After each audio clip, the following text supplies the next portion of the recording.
It is initial 53-man roster day in the NFL, and the Vikings have made their cuts down to 53. We have 3 surprise cuts and 3 surprise keeps for your Minnesota Vikings in the initial 53-man roster. Before we get into the video, though, we do want to ask you guys, if you haven't already, hit that subscribe button for us. Like the video if you enjoy what you see here, and ring that notification bell so you don't miss any of the content going on this season here on GG Sports Podcast. And let's get into the video. Let's go.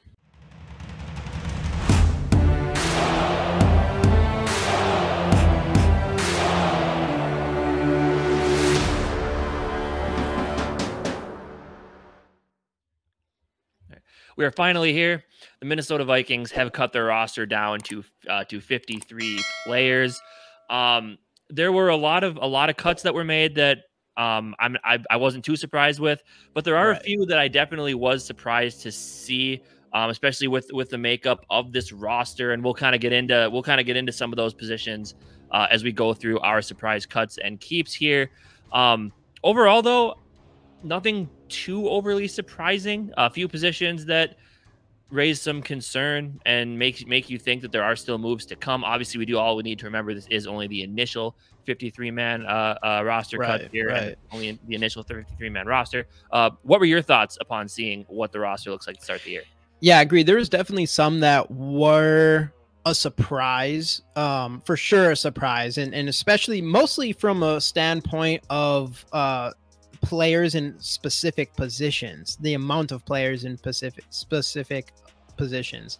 I think that's actually probably one of the most surprising part, which, we'll talk about the players specifically from those positions. But yeah, I think that was really surprising. It wasn't the most surprising thing. It's not like we kept a player that made zero sense at all. I guess there's maybe one player that kind of confuses me the most, but not like the Patriots. The Patriots let go of Bailey Zappi and Malik Cunningham today, so they're only stuck with Mac Jones, who still needs to prove himself, in my opinion. So that's an interesting thing. So nothing that crazy from our standpoint, but definitely a little bit off. I mean, we got some of these players right on our 53-man roster prediction. Some of them we missed, but yeah, I'm sure we'll get into that as well. But obviously, speaking of quarterbacks, the Vikings did, and I don't think we included Jaren Hall on our list. They did end up keeping 3 quarterbacks, which is something I do like to see, because it means that this team is willing to invest. I mean, because let's be honest, like, we saw some of the players that were cut, which we'll get into. These roster spots, they're valuable.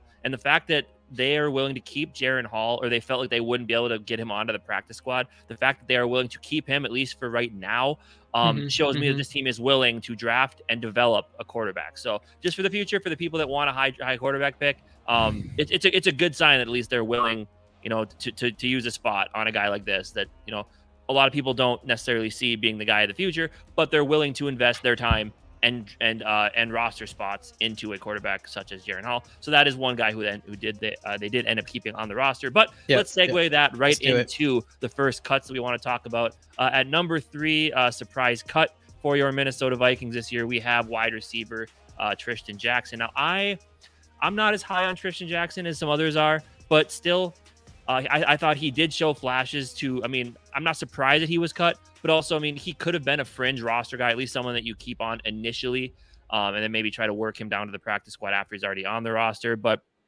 showed some flashes throughout camp. That last game where he got some significant playing time, had a couple nice grabs there and showed some good chemistry with Jaren Hall.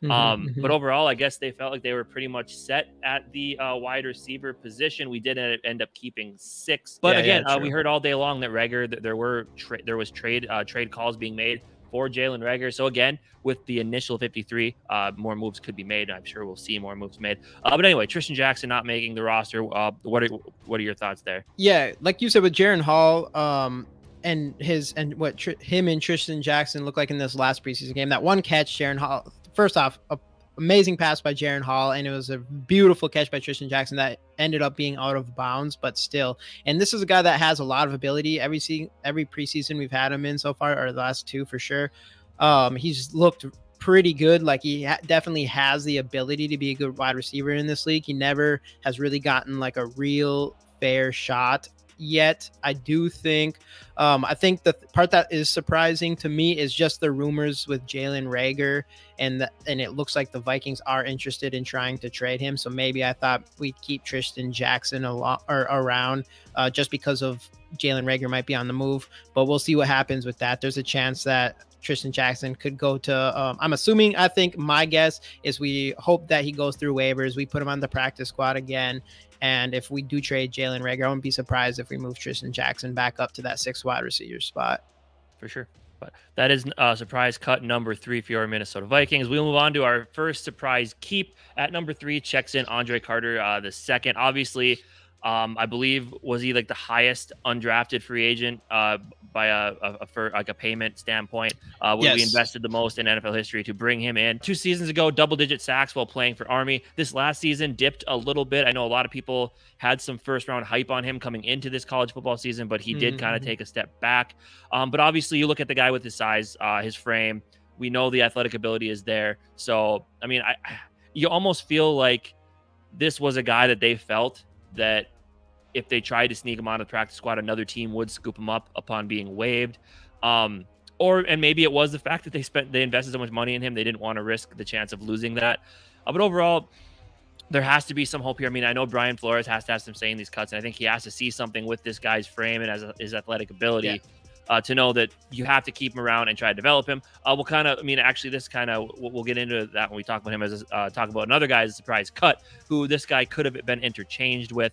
But Andre Carter, I think there's enough there to where they felt that they need to keep him here. And if they can maybe try to figure out what went wrong last year and try to awaken that form that we know he has when he had, I think he had like 19.5 sacks 2 seasons ago. So something crazy. Yeah. I think they just see too much potential with him to let him go. What are your thoughts here? Yeah. This is a guy that we did have us making our 53-man roster and our prediction. And I mean, this is a guy that was injured or like early training camp, comes in beginning of August, and then takes a little bit of time to get acclimated to everything. And then we didn't really see a lot of him in preseason, or as far as like a lot of big things. I think this last preseason game, there's a couple things that stood out a little bit. I think he had a pressure that we saw, but other than that, nothing too much. It does seem like this is a kid that probably does have to get stronger. His length and his abilities and all that stuff is definitely good. I mean, obviously, like you said, he was supposed to be, or some people had him as a 1st-round pick at some point.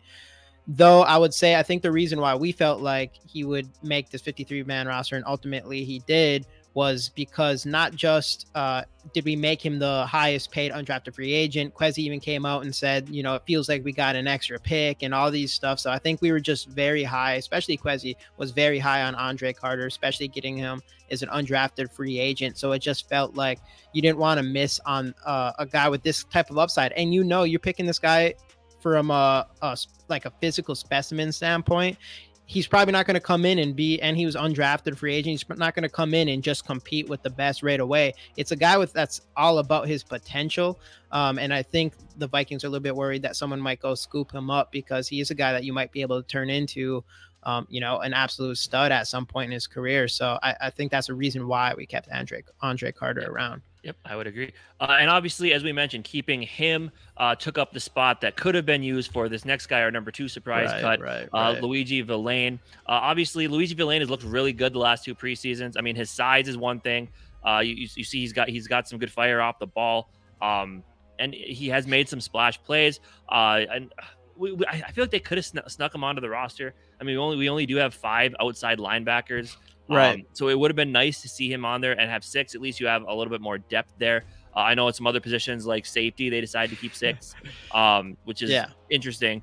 But I kind of wish Luigi Valen would have made the team. Like I said, I know he flashed a little bit the last couple of preseasons, but obviously they saw more potential in a guy like Andre Carter to keep him on the roster over Valen. So this one was one of those that really did surprise me. Yeah. Again, this is a player that looked good. We talked about Carter, who has the potential. These are the keeps, but for the cuts, he looked really good in preseason.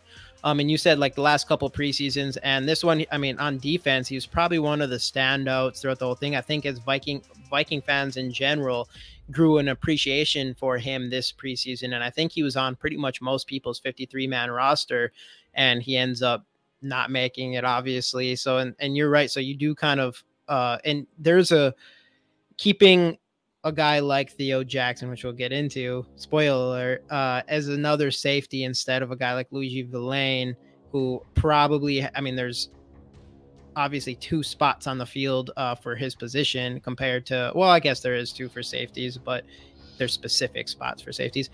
Anyways, but yeah, I agree. I just think that Luigi Valen did enough in preseason to make this squad, so it was obviously a surprise cut for us. Yep, for sure. Moving on to our number 2 surprise keep, Nick Muse. So not surprising because of what he did on the field this year. I mean, any other team that wasn't so deep at tight end like the Vikings are right now, Nick Muse at least sneaks onto the roster as a number 3 tight end. I mean, he last preseason he didn't do a ton. This preseason definitely flashed. Obviously, he was a favorite target of Nick Mullins. Had the one receiving touchdown, had a couple other nice plays. So I mean, again, it's only a shocker because he's the 4th tight end on this roster behind Hawkinson, Munt, as well as Josh Oliver. But I mean, I like Nick Muse. I think obviously they see something in him to add him directly to keep him on the initial 53-man roster. And I like what I saw from him. And I hope, especially with maybe there is some uncertainty around TJ Hawkinson's injury / contract, whatever you want to believe there. But hey, at the end of the day, like, this is what the preseason's for. Like, Nick Muse, kind of an afterthought, practice squatter type guy. But after the preseason that he put up, I mean, this is what the good thing about the preseason. Guys like this get to show what they can do. And for Nick Muse, at least for now, it turned into a roster spot. Yeah, I mean, he's probably or arguably the preseason MVP for the Vikings, especially on offense. He was a stud in all the games. I mean, even in the 3rd game, he got the 1 catch for like 16 yards, and then they took him off the field. And this is example. I don't think the Vikings were going to plan on keeping 4 tight ends going into this training camp and preseasons, but he stepped up in a big way. So it's nice to see the Vikings see a guy like, hey, he's going to get probably taken off the waiver if we were to cut him. So even though we already have 6 wide receivers and we probably don't need 4 tight ends, this guy did enough to force our hand into keeping him on this team. So he is 100, like you said, he's 100% deserving as much as like any of these players. But it is a surprise to have 4 tight ends. Especially when you already have 6 wide receivers. We thought for sure if you keep him, you'd probably go in the season with just 5 wide receivers. Yep, for sure. So I kind of want to lump our number 1 cut and keeps together because our surprise number 1 cut was Juwan Williams. This was so outside of, like, I saw, obviously cuts get made and people are fans of certain players, so they make a big deal out of it, and I 100% get it. But Juwan Williams, like Luigi Valen, I could understand it, right? Juwan Williams was the one that I looked at, and I'm just like, this one was a head scratcher to me. Then obviously, same thing. You look at number 1, Theo Jackson at safety. That is also head scratcher. Like Theo Jackson, I mean, and again, preseason ball, maybe I didn't watch close enough what he was doing out there. Yeah. At the end of the day, to cut Juwan Williams and cut yourself down to 5 corners and keep Theo Jackson for 6 safeties, it is a head scratcher. And that's kind of seems to be like the general feel of the Vikings fan base is, what are we doing keeping 6 safeties? The one thing I do want to toss out there, I feel like it's kind of 5.5 of each because you got Jay Ward, who is kind of that hybrid safety corner. So I will say I get it from that standpoint, but getting rid of Juwan Williams, who was, I mean, when he got here, he was practicing with the ones during a lot of preseason training camp practices and joint practices, to go from that and actually showing out decently in the games he got in to being cut, and a guy like Theo Jackson at a safety to staying here. It's just, I can't, it is weird. That was the one thing that really made me scratch my head when I saw those initial cuts and keeps. Yeah, that's what I was saying. Like, there wasn't anything that was too head-scratching moves other than these 2 moves. Because, like you said, Juwan Williams did show he looked pretty solid in preseason. He did start as he was playing with the ones as a CB2 on the opposite side of Murphy at the beginning of training camp. Evans eventually took it over, and then it did seem like Blackman was kind of taking him over as well. But he also brings something that we don't have as much of in that cornerback room, and that's just size. I mean, he's like 6'3" or something. Like, he's a big dude, and so I mean, that's one thing that surprises me. And then another one is we just got a lot of unknown talent in this cornerback room. We're hoping that a guy like a Caleb Evans or Blackman and even Andrew Booth, even though some people probably thought he was going to get cut. It was pretty obvious that it could have been a surprise keep, but it would have been crazy to see them cut Andrew Booth after being a second-round pick or whatever. But yeah, with Juwan Williams, I mean, with those guys, like we're hoping one of those guys can step up for us. But Juwan Williams, obviously, he hasn't really lived up to his second-round billing quite yet, but at least he's been in the league a little bit longer than these other guys. So it's kind of interesting to see more of a veteran-type player not make this team, especially one that looked pretty solid and came in as the guy. I mean, he kind of seemed like they put him in there as the guy that to let these young dudes like pass. It seems like a lot of teams like to do that, but still, it was surprising, especially with the depth, considering the depth. And then you go to the safeties, and with Theo Jackson, that's a huge surprise. I mean, 6 safeties. How do you ever need 6 safeties? They would have, honestly, there's a point. It's somewhat surprising to keep 5 safeties. I knew we probably would, just because we're not going to give up on Lewis Seen and Jay Ward. It's too early to give him Jay Ward too, but Jay Ward showed way more than enough in that last preseason game to make this team. So it was like those 5 were going to be a lock, and it just seemed really obvious that we wouldn't keep Theo Jackson. But it's just a big surprise overall. And I would say that's the one big one. And we'll see. I mean, again, we'll see what happens during these cuts in other teams in this waiver period and see, there's probably a good chance. I wouldn't be surprised if Theo Jackson ends up getting cut and we go grab someone else's waivers. Yeah, because I mean, that's definitely what we do need to remember. This is the initial 53-man roster, and there's only 8 offensive linemen on this team as well. So you almost feel like there needs to be another depth signing there. Maybe Dalton Risner's everybody's hoping for. But another thing, going back to Juwan Williams, is you also have a guy that came from the Patriots defense, so he knows what champion. I mean, obviously they weren't involved in any championship level play when he was there. As coaching, but he knows what championship level coaching is like under Bill Belichick for sure. So that Flores came from. Right, absolutely. So I don't know, it just seems a little weird to me. And then of course the scare of Tom Pelissero falsely reporting that Najee Thompson wasn't going to make the team, which was then debunked and he corrected himself. But I mean, Najee Thompson, I don't see him getting in as a corner. But as we talked about, speaking of the Patriots, Matthew Slater, a guy who made a career off of special teams, and Najee Thompson, what he showed us on special teams this preseason was pretty fantastic. Anything else about this initial 53-man roster? One thing I do want to say, because all the people who are hating on Kwesi so much, and I get it to some extent, but man, this guy is incredible with these undrafted free agents. As we just kept 3 undrafted free agents in Najee Thompson, Ivan Pace Jr., and Andre Carter, with Ivan Pace Jr. potentially being a starter for our team. Some people are acting like he already is. And then Andre Carter, obviously we could have seen more.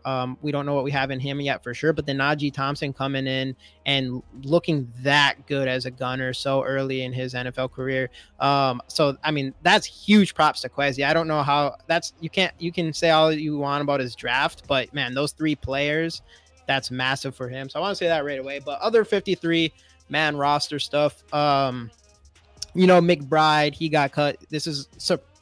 I would not expected that prior to training camp in the preseason. By the end of it, it kind of seemed likely. It looked like he lacked in some vision. I mean, that's something me and you noticed, was his vision was kind of lacking. He was running right into the backs of our offensive linemen and kind of slow of getting out, kind of slow of hitting the hole, which is something I did not see when we watched some of his tape. But like you say, he does come from UAB, right? Yeah, UAB. So it's obvious lower level playing or whatever. And it kind of showed.